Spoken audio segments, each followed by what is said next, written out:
First Corinthians 6 and 11, and you will find that the word reads like this, or at your earliest, and such were some of you. Look at your neighbor and say, you used to be like that.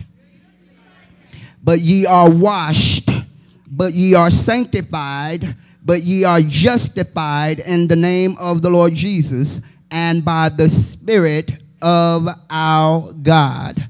Look at your neighbor and say, neighbor, as is.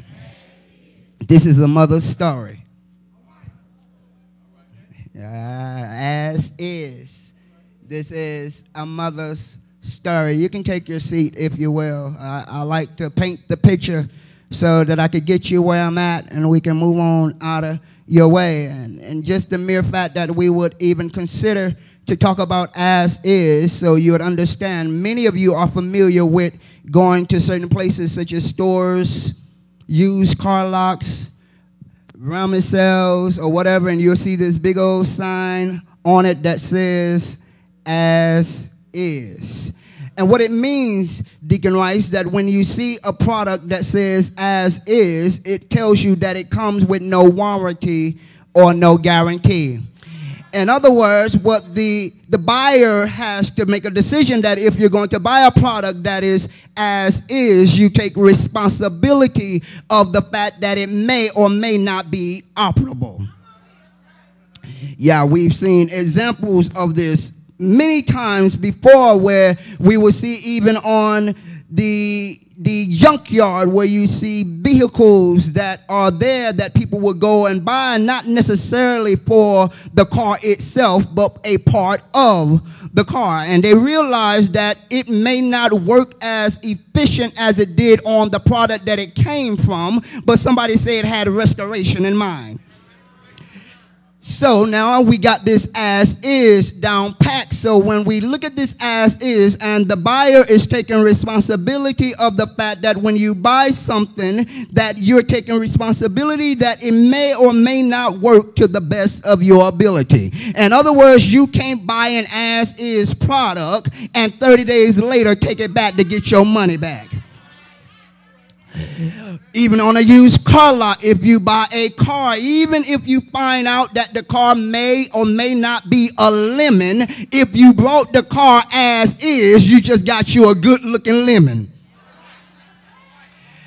Where you going with this, Apostle? I'm just trying to get you to understand what I mean by as is, because now that I got you in the natural sense, isn't it ironic that many of us are just spiritual rejects that God brought as is?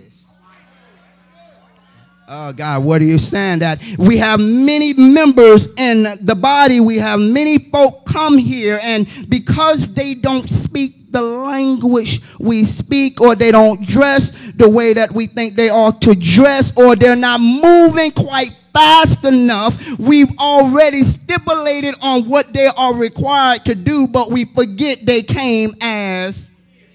And when they came as is, they may not operate as functionable as we would like them to be, but somebody say he got restoration in mind.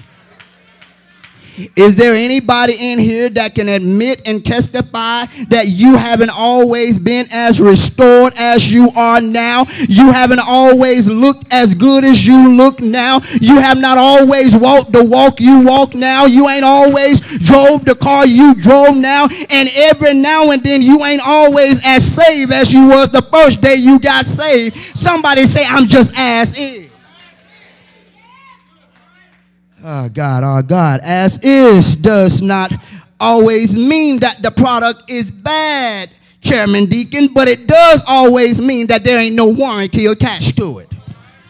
Now, anyone who purchases it does with the full knowledge that once they get home, there is a possibility that your purchase may disappoint you. Is there anybody in the church other than me that realized that you may have got somebody who may have worked the first 3 months, but then when you came on the 4th month, they ain't committed as they was when they first came? Is there anybody else who can look for somebody? And that's why I think I just told the armor bearers, it's not so much that when you're trying to get the pastor to receive the armor bearer, is that once the pastor gets familiar with the armor bearer starts getting slack on his job. So if you're going to do a job, you need to be consistent with your